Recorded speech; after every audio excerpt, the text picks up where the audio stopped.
welcome to the C.A.N Report. Mazel tov.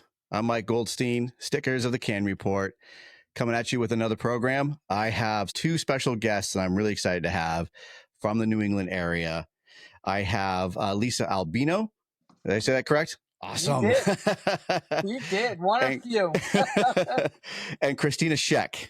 I'm so happy to have you guys here. They run Camp Fully Involved, and they have that at New Hampshire Fire Academy every summer. This is something that's near and dear to my heart. As many people know, I help run the New Hampshire Explorer Academy, and they're doing this. Camp Fully Involved is all with the girls, and we wanted to make sure that we get the word out about the program, what they do, who they are, and how it came to be. Ladies, thank you so much for being on the program tonight. Thank you for having us. Thank you for having us. My pleasure. This is so much fun. I'm glad to do this. So we'll get started into backgrounds and bios. Lisa, why don't you go ahead? Oh, boy. So currently I am the fire chief at the Eastham Fire Department on Cape Cod. I have been with the department for 38 years. Wow. Rose up through the ranks. I am the first female fire chief. Wow. On Cape Cod or within the Barnstable County. Been involved with Camp Fully Involved since it started.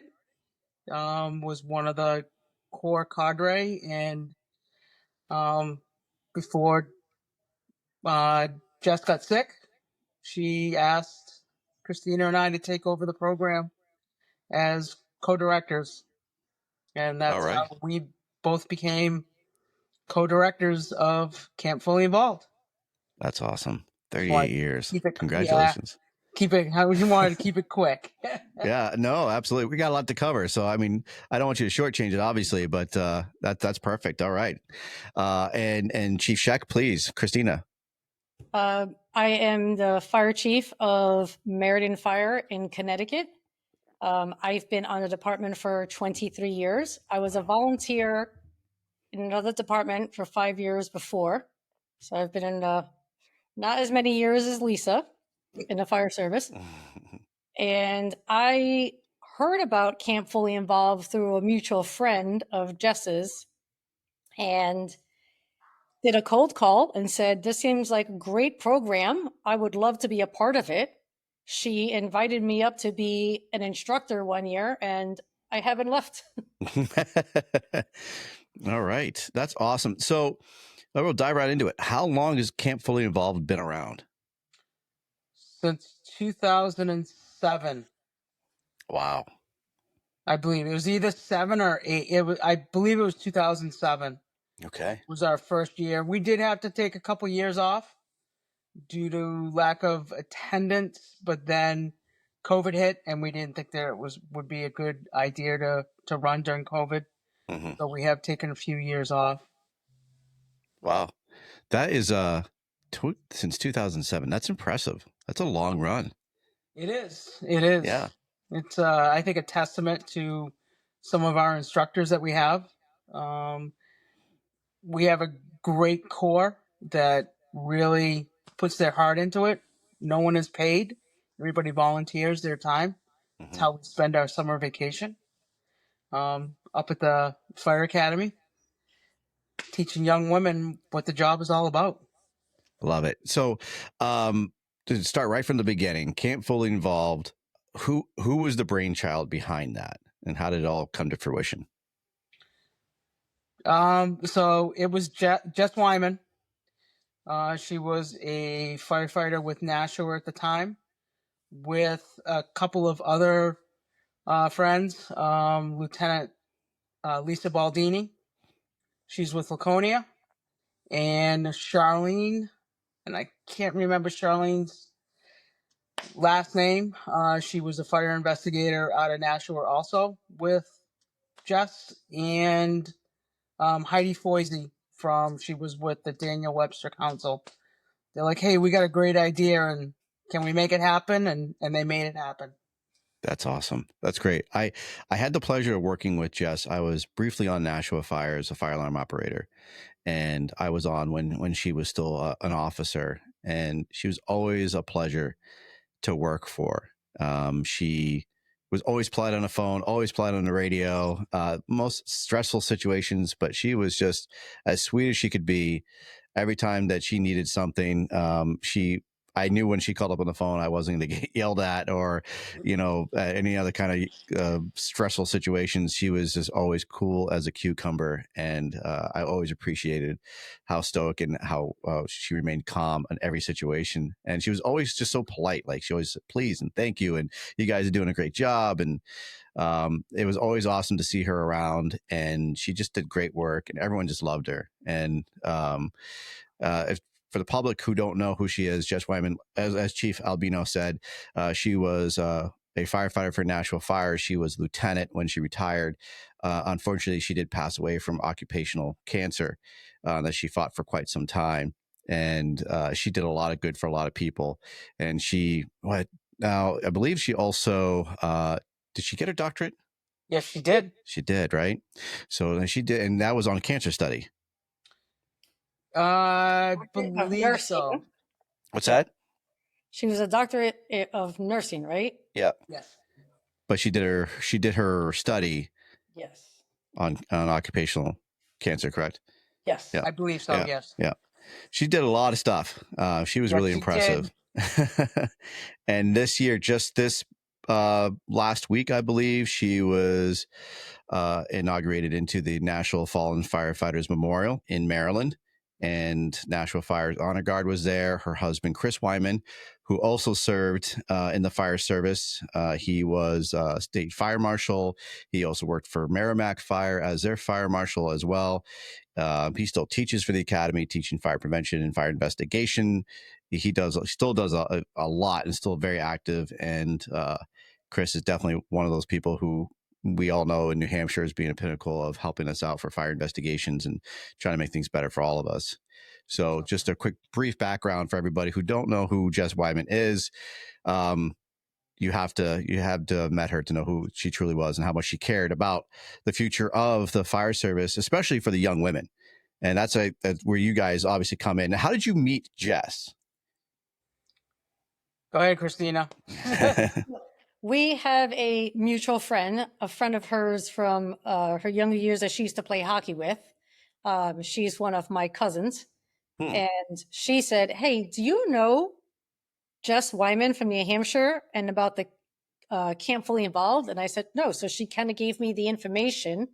And like I said, I thought this was a wonderful program. They didn't have anything like this when Lisa and I were young from our generation. No way. And I just thought this is a great way to introduce the fire service to the future of the fire service, the youth, and also especially young girls who I don't think are always taught all the options that are out there. So like I said, I gave Jess a call. She gave me a chance to come up one summer to be an instructor. And then she invited me back. And I never left. And my story is kind of the same through a friend that she used to be on the Massachusetts task force with, the FEMA task force. This other firefighter was a firefighter on the Cape, and she's like, hey, why don't you come up and join us for the week? And so blindly I went, and I'm like, let's go, let's get this on. And well, they can't kick me out. It's addicting. It really is. It really is. I never knew it. I was kind of the same way with you guys, where I kind of just fell into it, where I saw a gentleman who was doing the program before I started it. He made a Facebook post, hey, we need instructors. We need help. We're bringing this program back for the Explorer Academy.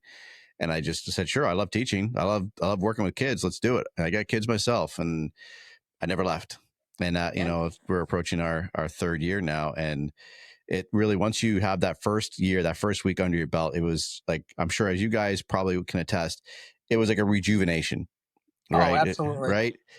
Especially if you're feeling down on yourself, your work's getting just too heavy for you. Life is getting too heavy. You spend a week with these kids who just want to absorb all the information and knowledge that you have.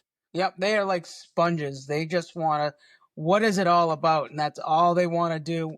And it also, for the instructors, because we do have a core, we stay in contact year round, all the time. I think I talk to Cristina probably every 3 or 4 days. There are other instructors that, you know, hey, have you gone through this? Hey, have you? So it's multi-leveled connections, and they're lifelong friendships, and their family. It's the fire service. These are, and for the cadets also, they now have a second family. Even if they decide not to go into the fire service, they bond as a group and they have lifelong friendships out of it. Absolutely. Yeah. I would say two things. One is, working with the youth is, to see that transformation from not showing if they can do this, if they're capable, and seeing them grow throughout the camp and how more confident they are at the end, and they hold themselves tall and they realize they're stronger and more capable than they realize. And it's very motivating because, after a year of working, and like you said, all of you, it gets down on you, the job is, it weighs heavy on all of us. And then you go look at these youth and see how much they love it. And next thing you know, you remember why you loved the job as much as you did and Absolutely. why you got into it. And I used to come back to my department so motivated, so gung-ho, so ready, and just like rejuvenated. Absolutely. Yeah, you're absolutely right. It's great to see that. And like you said, Chief Albino, it's the same thing of, even if they don't go to careers, they've had an experience of their lifetime. And they'll remember it always. I mean, I never did the Explorers when I was a kid. Never knew anything about it. Just like you guys said, like it was just something, it was foreign to me. And so I didn't know what to expect, but I'd always listen to other people who had been an explorer, went to the Explorer Academy, and they just talked about it like it was just like yesterday. They're 30 years old, but they talk about the program like it just happened. And I never knew what it was like. And then I actually got to be a part of it, and it gets in your system, and you don't want to lose that feeling. And it's a lot of work, but man, it pays off in dividends. And Chief Schoeck, like you said, the fact that they're coming out as different people, and I've seen that firsthand, and that's what keeps me coming back, and I'm loving to see that the confidence that they come in. Man, I've seen so many kids, they're so nervous, they're so scared. And some of them have like a lot of difficulties. A lot of them have some medical issues that they're scared to try because, they might have diabetes, or they might have ADD. They have like a slew of issues, and they're so scared of doing this because they're not sure. They're away from home, all the comforts from home, but man, they walk out completely different. They don't think about the medical issues that they have. They throw those out the door and they just have fun. They go full throttle and they walk out confident. I've had parents say that this is a different kid. At the end of the week, right? They've all the time. My kid is right, completely different. They're responsible. They're polite, or they're. I can see it in their face. I can see it in their eyes. Like you said, Chief Schoeck, like they're walking taller. Like there's something that that just changed in them, and we get to have a part of that. And that's what gets me so amped up for it. It gets me so like I wish it was tomorrow, because I love seeing that. Like it is so much fun to see that change. And as adults who actually care about the youth and care about the future of the fire service, like you guys, to make that change in them, it's something special. It absolutely is. They just rejuvenate you. It's just their, and plus we all try to, we all work together for a common goal, and that's to, teach them just a little bit about the fire service, give them that little taste, give them that you can do this. Don't say I can't do this. We encourage them to do everything, and we ask them not to say I can't do that. Because we'll work with you to get it that job task done. Yeah. And it pays dividends for them and for us. It does. Well, they're our future. And I don't know. I'd love to know if you have any numbers, or do you know how many people for females that you're now teaching for this program, they've gone on to careers? I know from the Explorer Academy, we have quite a few since we've now brought it back. They've gone on to career services, and so it's a pleasure to see it. So like, Right. Some people feel that why would I pay money, or I would donate money for this program because it doesn't benefit me? But I've seen it. They've come back and they're Right. now full-time career firefighters, or they're even in EMS, or they're doing something as a first responder. So they're paying it back, and it is working. Have you seen a lot of girls in your program come back and start careers? We have. Go ahead, Cristina.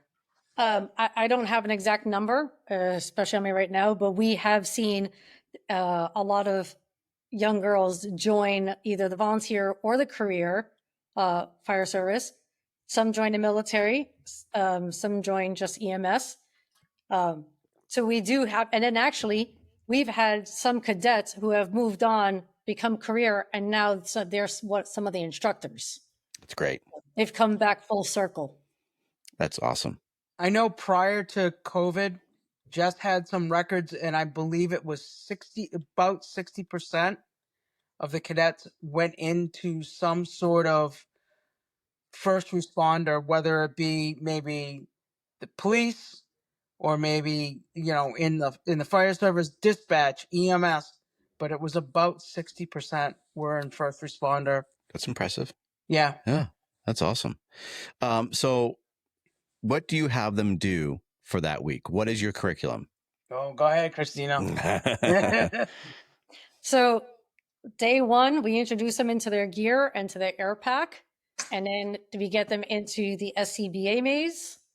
And then from there, they start deploying lines. Then we teach them just car fire and room and content fires. We do victim removal.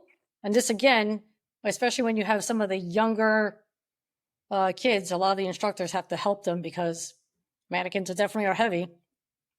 So we do victim removal.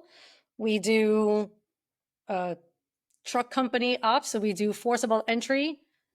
We throw ladders. We do vent under search. They do climb the aerial. That's more of a confidence booster for them. Mm-hmm. We do rappelling as an introduction to tech rescue. So they do rappel. That's great. And depending the year on how their confidence, that is definitely one of the days where there's a lot of, I'm not sure if I can handle this. Sure. But we walk them through. So some years they're able to do pickoffs if we can get all the girls to go through the rappelling. And then we do, they get introduced to forestry fire. And then we do a last day is we put everything together, engine company ops with the truck ops. Wow, that's great. And we do introduce them to like fitness in the fire service, nutrition in the fire service. We do give them bits and pieces at night. They are basically from sun up to sundown. We got them either in class, on the drill yard, moving. It's quite a program. Now, do they stay at the academy? Do they stay in the dorms? They do. Yeah. That's great. Yep. And because for the Explorer Academy, we don't have phones for them. So they ditch the phones with the parents. Do you do the same thing? We do. We collect the phones, mm-hmm. and they're allowed to have their phones back 1 hour a night. Oh, I like that. That's a good idea. And they've got to and we tell them and their family when they get dropped off that is an absolute requirement. So they have to hand in their phones. The instructors have them. They let them get them back 1 hour at night after dinner. Then we collect them, and then we usually have our evening class. That's a good idea. I like that 1 hour. We let them connect back with their family for the day. Sure. Some of the younger cadets kind of need to maybe connect with their parents. Sure. It's pretty intensive. Yeah, it is.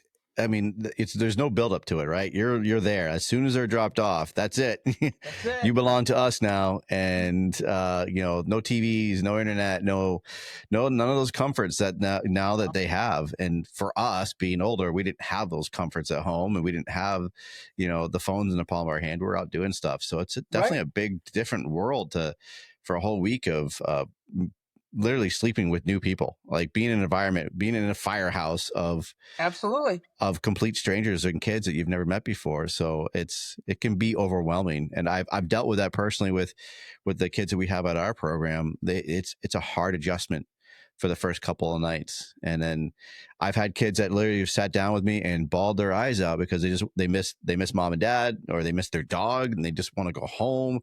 Yep. And we do the same thing. Okay, you can call your parents if you really need this. Sometimes they just need to talk. And midweek, again, they're different kids. All of a sudden, they're not missing home. They're having fun. And then they don't want to leave. There's tears at the end of the week because they didn't want to leave. They had so much fun. They don't want to leave their friends, their new friends that they just met. And I think a lot of it has to do with keeping them busy. Mm-hmm. You keep them busy, and you keep their minds off of what they have going on at home, we can move forward. And it's, towards the end of the week, maybe Tuesday, Wednesday, some of them are like, yeah, I don't care. I don't need to call home. So, but it's quite a transformation. We do try to create that firehouse lifestyle. They are put into groups, just like this is your crew. And every day we have a different leader. And so everybody has, every day there's a different job for the different crews. So somebody will be responsible for cleaning up the day room, and somebody is responsible, a different crew is responsible for something else. But creating and fostering that crew mentality, we teach them to help each other when one of them is struggling. When one person's failing, the team is failing. When everybody's succeeding, it's because everybody's working together. Absolutely. So you create that team atmosphere like a crew, which then transfers over when you do have somebody who's struggling because they miss home. The girls rally around each other and support each other at the emotional level, and then they kind of build each other up, which is, again, that we are a family when you're in the firehouse. So we foster that not just out on the fire ground, on the training grounds, but also in the station when back in the dorm. That's great. What a great message to relate to them, especially, the teamwork is just so important. It absolutely is, especially at such a young age, because you need everybody. Firefighting is not, it's not me. It's everybody. Yeah. It has to be everybody, because the team will fail if you think you're singular. Mm-hmm. So we really, right from the get-go, they're a team. They're a group. So, that's great. What's the age group for them, for your program? 14 to 20. Oh, wow. Okay. I didn't know it went up to 20. That's cool. Yeah. So that's part of basically the explorers, because we're basically an exploring post. So that's the age range that we choose from. So, we could have a 14-year-old and a 20-year-old in groups when they're on the drill yard. So everybody has to work together. Yeah. And do you separate them by experience level? So, or like first year, like for us, we do first year. So I need like pretty much 14 to 15. They've never done the program before. They're grouped in the first year. And then obviously second year back, your second years. Do you group them with that? Or it's just all because your groups are smaller? I mean, we have 55 kids. So, right. We don't have a lot. So we will take cadets and girls that haven't been to the program. So for a while there, we had some repeats, but there was not that many. Mm-hmm. 2, maybe 3 repeats. But we have been lucky enough that we have a constant rotation of new cadets that come in. That's great. And do they come far and wide? Is it just New Hampshire, or do you got? I mean, you're from the Cape. You're from Connecticut. Like, where are they all coming from? Internationally. So Wow. we have had someone from France, Oh, wow. and she is now working in the United States, and she is one of our instructors. We've had someone from Japan, Wow. Canada, and most of the, we've hit a lot of the states. But I think I don't know if we have any travelers this year that are coming by plane. For the furthest one this year so far is Ohio, but we've had Texas, California, but we've Yeah. had them all across the country. Wow, that's impressive. Wow. I mean, just to have different countries come in and participate in Right. this program, that's something. How do they hear about it? Social media, someone Yeah. will girls camp, and we do want to get it out there that it is a week-long camp, but it is not your traditional summer camp. So that's Okay. what it's funny you say that, because it's literally what I say all the time. Summer camp to me is rowing canoes, archery, basket Right. weaving, and not to downplay summer camps, but summer camps you're swimming in lakes, rope swings, kumbayas by the fire. That's what I have in my mind. That's summer camp. We are at Not the us. academy, right? You're the academy. Summer camp, you don't get to actually put out fires. You're not wearing structure fire gear. You're not breathing SCBAs. You're not rappelling off a building. You're not living in dorms like that. You're not marching and then doing all and sweating like putting in that work. Right. So yeah, it's not summer camp. It is a lifetime experience, and it's the academy experience. It is, and it's a lot of hard work. It's very physically intensive, and it's a very active camp. Mm-hmm. One thing I noticed is that when Camp Fully Involved started, there was essentially 3 camps across the country for young girls.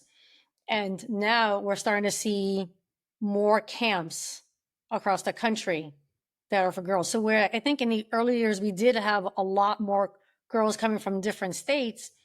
We're starting to see it more regional because there are more camps across the country. So people, I think, the girls are choosing things that might be closer to home, Mm-hmm. which I think it's great because I think that's really reaching out to the youth and saying the fire service is a good possibility for you. And it's a door that you can walk through. This is an option for you. Whereas I think before we weren't always teaching our youth that what we have is options. And especially for young girls, I don't think we're taught at home, hey, this is something you can do.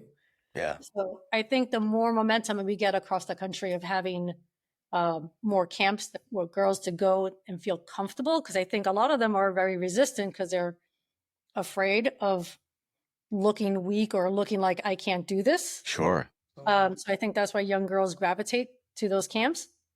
So I think we're starting to see more regional girls. So most of our girls come from Maine, New Hampshire, Vermont, Massachusetts, Connecticut, New York. Wow. All right. Got the New England area on the map. Mm-hmm. Yeah, we're trying. That's cool. Yeah. And then it's also catered, correct? Do you have, or do you guys cook, or how do you guys get the food? Because for us, we cater the program. Do you guys just cook meals every night with each other? Because again, the group is smaller, or do you guys have catered meals? Catered meals at night. We do the breakfast and lunch because we'll do sandwich platters for lunch, and then we go to one of the local stores and get all the breakfast stuff. Oh, nice. Very cool. But yeah, catered dinners at that point by 5 o'clock, 4 o'clock. Yeah, this kid ain't cooking. Yeah, especially Because after I'm just a as long tired day. as they are. Absolutely. That makes sense. And then do you have field trips as well? Do you guys go anywhere, or is it just you guys just focusing on everything at the academy drill yard, or do you go anywhere to show them anything about the state of New Hampshire, or anything else that is of importance? So last year the only thing that we did do with them, that we did take them off campus, they went over to the Concord burn building. So we did take them over there to experience that. And they went over when we couldn't be on the drill yard because it was too hot. They did go over to the 911 service to see what that was about. Oh, nice. Till we had the temperature. But as far as going off campus, not really. We try to do everything there. I think that's it, right, Cristina? We didn't really. Yeah, no, in the early years, we used to go to Nashua's burn building. And then last year, Concord invited us to theirs, and they provided instructors and got involved with us as well. Oh, that's great. I love it when other people get involved. I think, as you said, like social media plays a big part in it. And I noticed after the first year of us doing it, it just really gained a lot of momentum on social media, the pictures, and just watching all the kids have fun and the adults having fun. And the second year, like a lot of people were coming up to me like, how do I help? What can I do? Like, I want to be a part of this. And yeah. And it's really cool. So for this year, the same thing, we just had a lot of people reach out and really want to help the future and want to feel the same feeling that we have of walking away that week and we're walking taller and we're proud again. And I've had a lot of adults come up when they've helped out and said, this is really special. I feel better. It's amazing how much it does make you feel. And it wasn't just me feeling it. The fact that all the other people who worked so hard for the week felt that, but all the other volunteers that came in, we were just 1 day or 3 days. They definitely felt it. And it's cool to see that from other people, complete strangers who've never done this before. And they walk out from that week and they go, that was one of the best experiences I've had in my life. Yeah. And the commitment from the instructors, they are very giving of their time because they feel that it is a very important program. And it's amazing the core that we have, because it's not just female instructors. We do have male instructors also. So it's that commitment from them that they're there and willing to do this and basically just give these kids a great experience and teach them about their craft. It's incredible to watch. The instructors, obviously, we all volunteer our time. There's a small cadre that we are there all week long. Yeah. But we do have a lot of area instructors that come in, so maybe they can volunteer 1 day or 2 or 3. So whether they come from Concord or whether they come from, whatever area fire department. So some of them just like, hey, I'll get off shift on Tuesday. I can go there for Tuesday. So they work 24 hours on Monday, but they're there on Tuesday. So sometimes they don't even go home. They go straight there. Yeah. That's impressive. I've seen that and the same thing with our program. That's what I love about both of our programs are so much alike. We have the same atmosphere. We have the same standards. And literally the same people who volunteer are literally doing the same thing. Like I'll come in after my 24 or even a 48, I'll help out and they stay there and they don't even go home. They don't feel tired anymore and they're doing so much work. And it is. And then for people who don't know, this is very intense. This is very, very involved as people who are putting this program together. It's not just, hey, okay, we're going to open up our doors and, in June or August and there you go. It's like, it's a year of planning. It's getting funding. It's getting the menu together. Who's going to stay at the dorms? Who's going to teach this part? Who's going to teach that part? What do we do if it's too hot? Like you said, and now we got to come up with a contingency plan. There's a lot involved in that. And speaking of, for fundraising, how do you guys generate your funds for that? So it's a $400 fee for the week, which actually isn't a lot when you think of summer camps nowadays. And then we actually have a good amount of people who donate. Some of the firefighters associations, some of the chiefs associations have made donations, and then a couple of area companies have made donations. And that actually really helps because we don't want to turn anybody away. Mm-hmm. We do have some scholarships. So if there's a cadet that, reaches out and they have a need, because we have those donations, we could actually sponsor cadets to come in. That's awesome. And I was just about to ask that if you had a scholarship program, because that's fantastic. Because I'm the same way. I'm not turning any kid away, and we were fortunate enough to get donations for the same purpose, that no kid will be turned away. I couldn't do that. I wouldn't be able to sleep at night telling one kid, because they can't afford it, I'm sorry, you can't come this year. That's just a horrible thing. So that's not what the fire service is about. We help others, and that's what you're doing. I love that. That's great. And, we look at our traveling ones, the ones that maybe have to fly. So if they have to burden the cost of an airline ticket, we're going to try and give them a scholarship for their tuition. That's awesome. Because that's a big burden. If there's someone that does want to come and it's going to cost them a lot for their airfare, we will make every effort to help them. What if they don't have gear? Oh, so that's a good one, because we have partnered with Globe and Bergeron Protective Equipment. All right. Globe, we have a supply of fire gear at the academy. Nice. That's just camp fully involved. Nice. So yeah, those are the donations that have helped. So and Globe, they send people over from the factory and sales on usually Thursday when we're doing auto extrication, and they come over and see the cadets because they're a huge sponsor of Camp Fully Involved.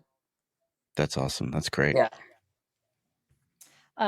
I actually have a story you asked me about. We were talking about cadets and traveling, and sometimes they just, they don't always have the funds for camp. So we had this one cadet from Texas who, she worked her part-time job. So she paid for her own airfare and she paid for the tuition. But at graduation, she wasn't going to have family there because they couldn't come. And she was kind of sad towards the end of the week because everybody was talking about, oh, my parents are coming, or if they're cadets from a fire department locally, sometimes the Explorer person or sometimes the fire department would send people. So they have this support, and she recognized that she was going to be by herself. So the other girls in her crew came up to us and said, hey, she's feeling sad because, and we don't know what to do, how to help her. So all the instructors, this totally broke our heart, and we couldn't watch this happen. So between all the instructors, everybody chipped in a few dollars, and next thing you know, we're on the phone with her mother and her brother, and we flew out the brother to camp. She had no idea until she was there at graduation on the last day. She turned around and she saw her brother in the audience. Wow. That is so special. That's what it's about right there. Giving it back. Yep. Holy cow. Yep. What a great story. It was like when we sat down as a group for instructors, we're like, how can we not do this? Yeah. And it was like, let's see if we can make it work. And it did. It did. It's amazing how it worked. Wow. That is what a great example of just, making a difference in people's lives, and just that's about the mission. It's not about yourselves. That's exactly what it is. And that's something that she'll never forget ever. Yeah.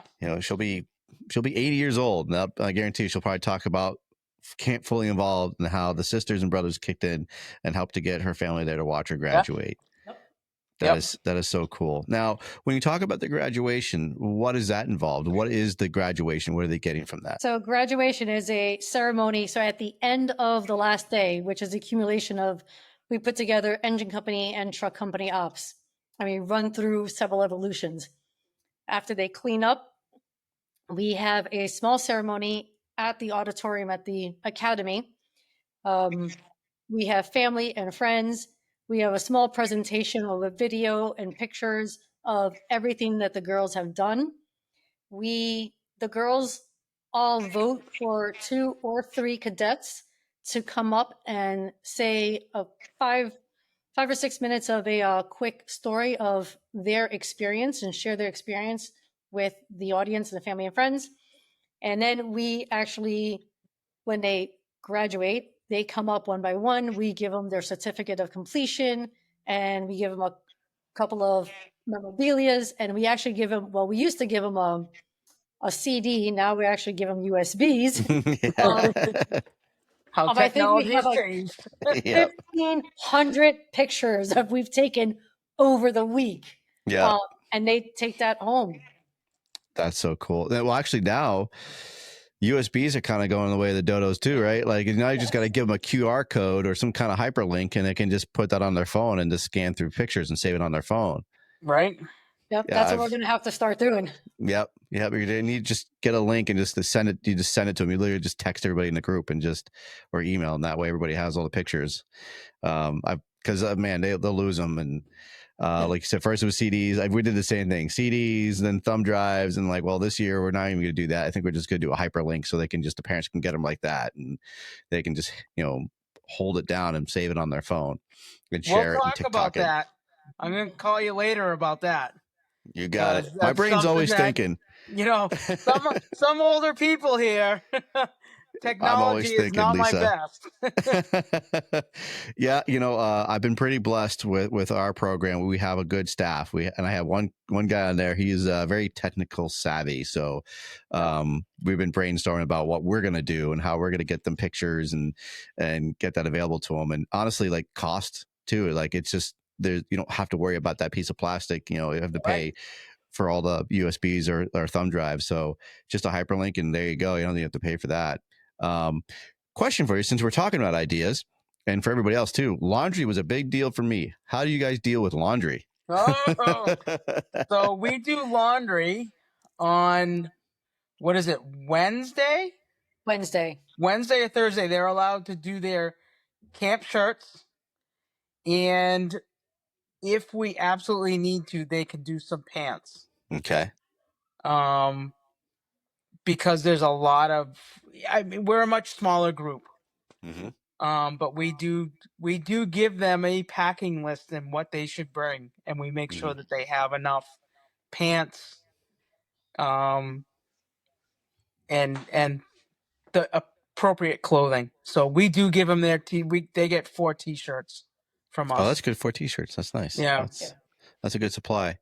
We've when the first year we brought it back, we kind of overlooked the whole laundry deal because the facility, the dorms, they have laundry, they have right.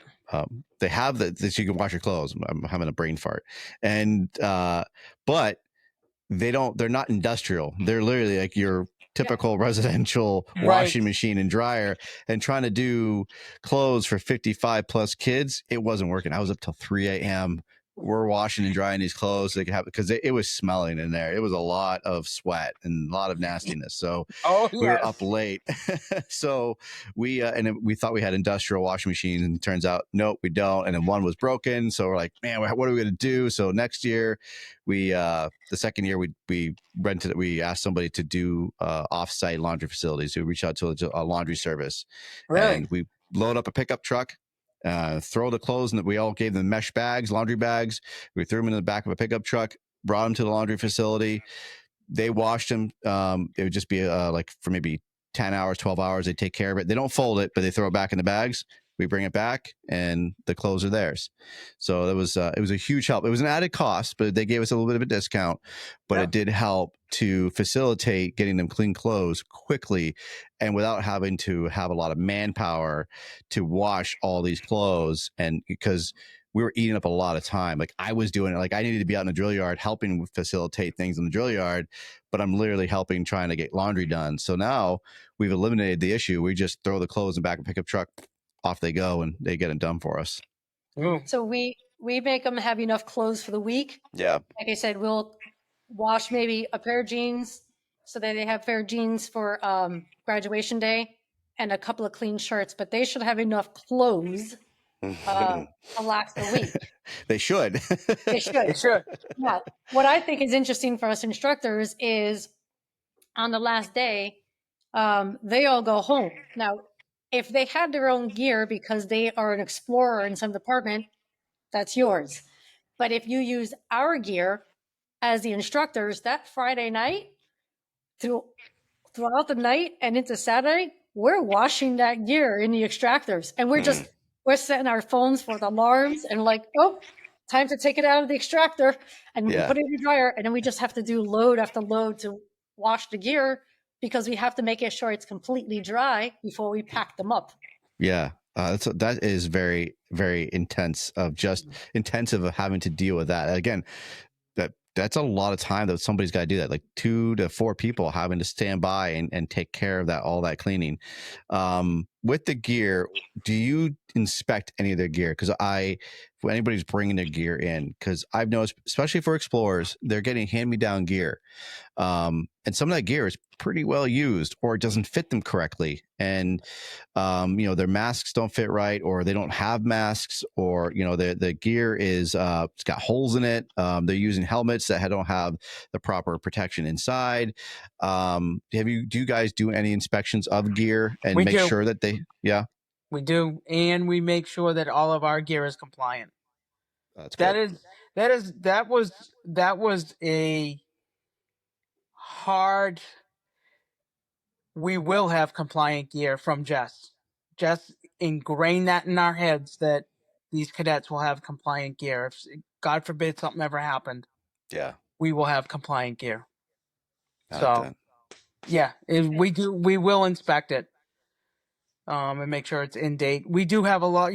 There are a lot of cadets that will, gloves, hoods, things like that we will get for them because their hands are so small, and then when you think you've got the right size glove, they have a bigger hand than you believe they have, you think. Yep. So, but we do make sure that that's one of the first things they do is if you come in with your own gear. They can't come in with their own SCBA, but they will if they do come in with gear, we will make sure it's compliant. Interesting. And that's actually one of the things that we've been very grateful for sponsors like Globe, who periodically will make another small donation of gear because they want to make sure that we have sizes that fit, especially the younger cadets. Yeah. So. Yeah, that's great. Yeah, it's great when you have companies like that, and definitely a shout out to Bergeron, to Globe, and I give a shout out because they do the same thing with us. They don't issue gear, but they helped the cost of shirts. They helped out tremendously to give the cadets uniforms. So the Bergeron's kicked in and actually helped out with that. So, and again with Globe, Bergeron, Fire Tech and Safety, those for me are big companies actually, and they're a lot of New Hampshire based or New England based companies that are helping our program to make it good. They understand that this is a huge help to us, and that we're giving it back to them, and they're giving it back to us. Right. And it's cool to see that happen where it's not just corporation suits. These are actually guys and girls that actually care about our program, care about our state, and help to kick that in. I love it. So one of the cadets that we had actually works for Globe. Oh, nice. She came out when they came in to do their little this is who we are, and we brought back one of our cadets. That's great. Sewer for Globe. That's awesome.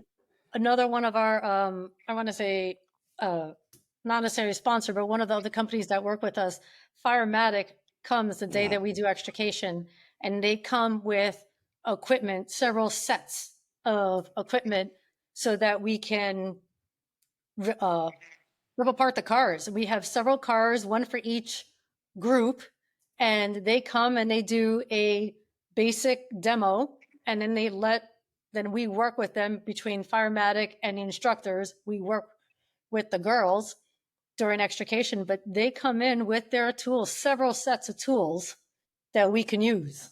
That's great. Yeah, they did the same thing for the Explorer Academy, and I thought that was fantastic. And it's cool because they love it. They're having fun too. And I think that's, again, the biggest part is they're coming in and they're donating the equipment, but they're having fun just watching everybody enjoy what they sell for this equipment. And it's not even just they're not selling anything to us. They're just letting us use the equipment so the girls can actually enjoy it. They do. And the cadets really enjoy it, but the instructors also enjoy it because now we're seeing some tricks of the trade that maybe we haven't seen. Mm-hmm. And also now with Cristina and I being chiefs, it gives us the ability to basically demo some equipment. Yep. So yeah, it's great. It's a double-edged sword. It pays for on both sides, and absolutely. And yeah, I do. I think it's great. Everybody kicking in, and that's what's all about.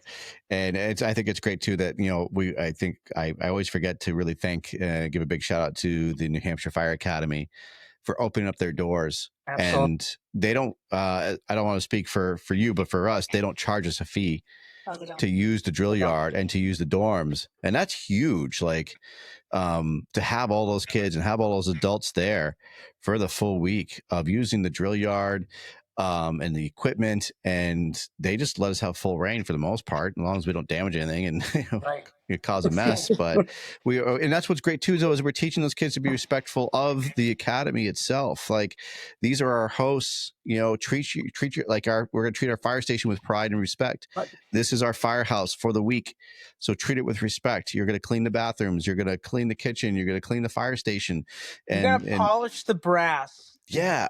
You're going to leave it a better place than we came. Man, the polishing of the brass, which is we did that. I think it was the first or second year, and it was so messy. We actually had to tell them to stop because it was getting all over the place. They had all good intentions. It was sweet, but the brass polish was just, it's kind of liquidy, so it was just falling on the floor and it was staining the carpet. Yeah, no, they do all the brass. That's awesome. That's so great. Now, do you do any marching with them? Like for us, we do try to do some marching skills, and sometimes we'll bring an honor guard in to help out so they can learn from people who actually do it.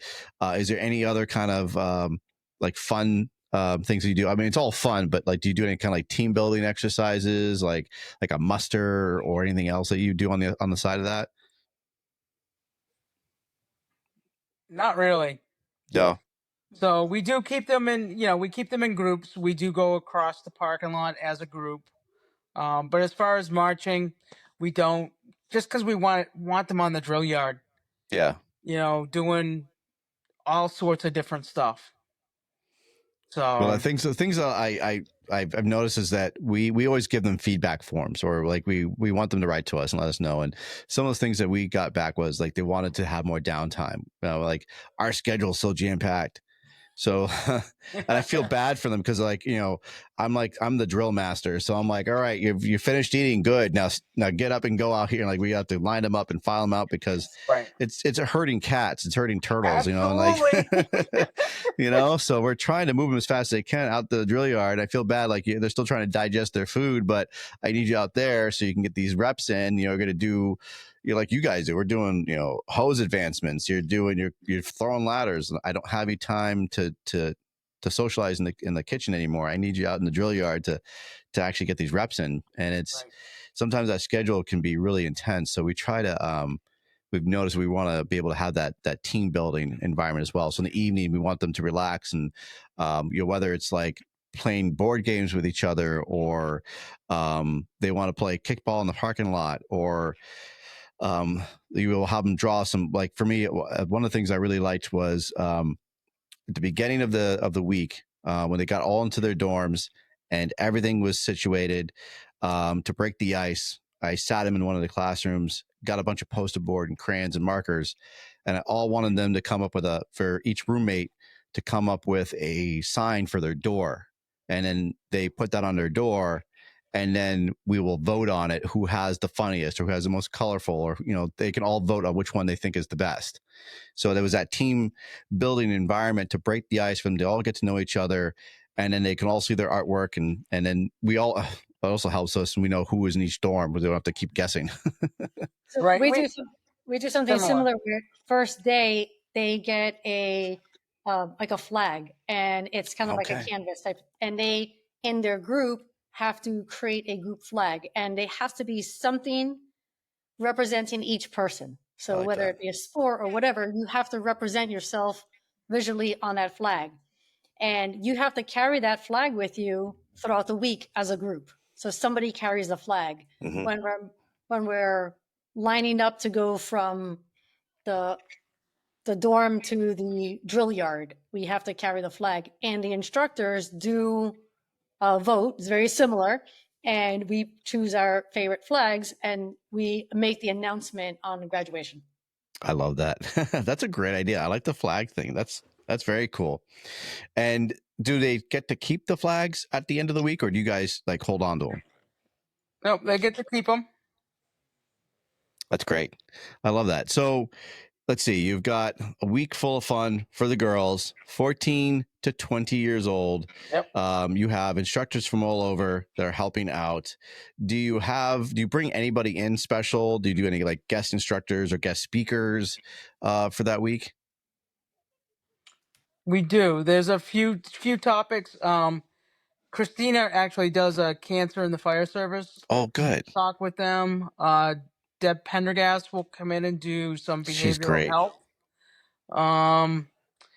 But other than that, for the first, who else? I'm trying to think. Scotty Merrill comes in and teaches them about CPAT.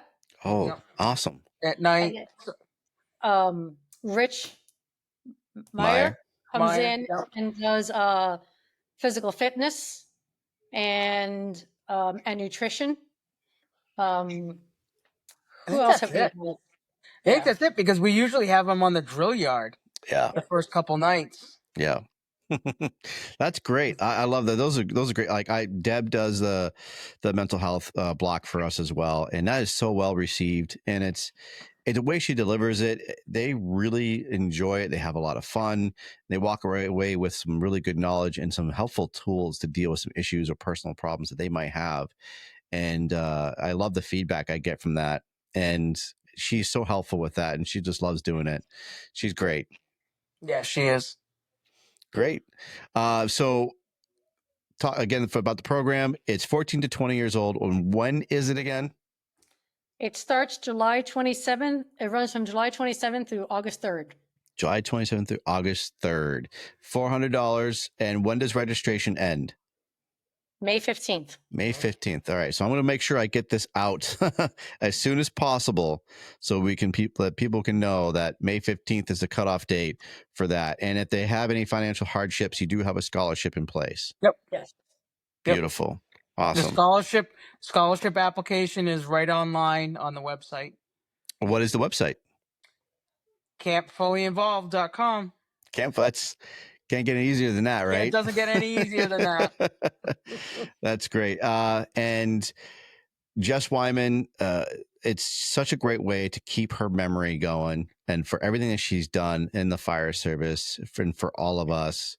And are you guys doing tie-dye t-shirts for Camp Fully Involved?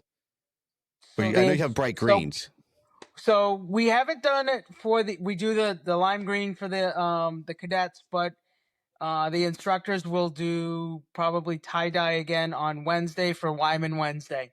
Love it. Wyman Wednesday. Yep. That is fantastic. Yep. Great. Well, thank you ladies so much for being on the C.A.N Report, and thank you so much for talking about the Camp Fully Involved. It's you guys are doing great things. I appreciate you so much. Thank you. Thank you for the opportunity. This has been awesome. Yeah, I'm so happy we get something together. I'm happy to get the word out for you guys. Thank you to New Hampshire Fire Academy for hosting both of our events. The New Hampshire Fire Explorer Academy is June 21st through June 28th. Applications for us have closed, but we'll still be live streaming a lot of stuff. And I would love for you guys to, if you're available, to come up and see what we're doing, because you know what, we haven't officially met. I don't think you guys have been to ours, so I would love to have you guys come up so we can exchange ideas, see what we have going on, and be able to work together to make both of our programs succeed. And you're more than welcome to come join us. I love that. I would love to be able to join you guys. That'd be a lot of fun. I love doing that stuff. Yep. Great. Awesome. Wonderful. So I'll get this out for you guys. And thank you so much. All of you guys, thank you so much for tuning in to C.A.N Report. I also like to leave this too, of most of my programs, is I also like to make sure for mental health, you're not alone. I want you guys to know that there's other ways to deal with your problems. Next Rung, I always support them. They do great things for all of us. If you need help, if you need someone to talk to, you can reach out to Next Rung. Blake Stennett, Charlie Brown, and their team are doing great things for all of us. You might have a problem. Don't make it a permanent solution. There's ways to deal with these. We're losing too many brothers and sisters to suicide, mental health. It's May. It's Firefighter Mental Health Awareness. So if you need help, you can reach out to me. I'd be glad to point you in the right direction to Next Rung or any other avenues that you might need. So please don't make a mistake by ending your life. You're too far important for all of us. So thank you so much for tuning in. Thank you to Chief Albino. Thank you to Chief Schoeck, representing Connecticut, representing Cape Cod, representing Camp Fully Involved. Love it. Thank you all so much. Mazel tov.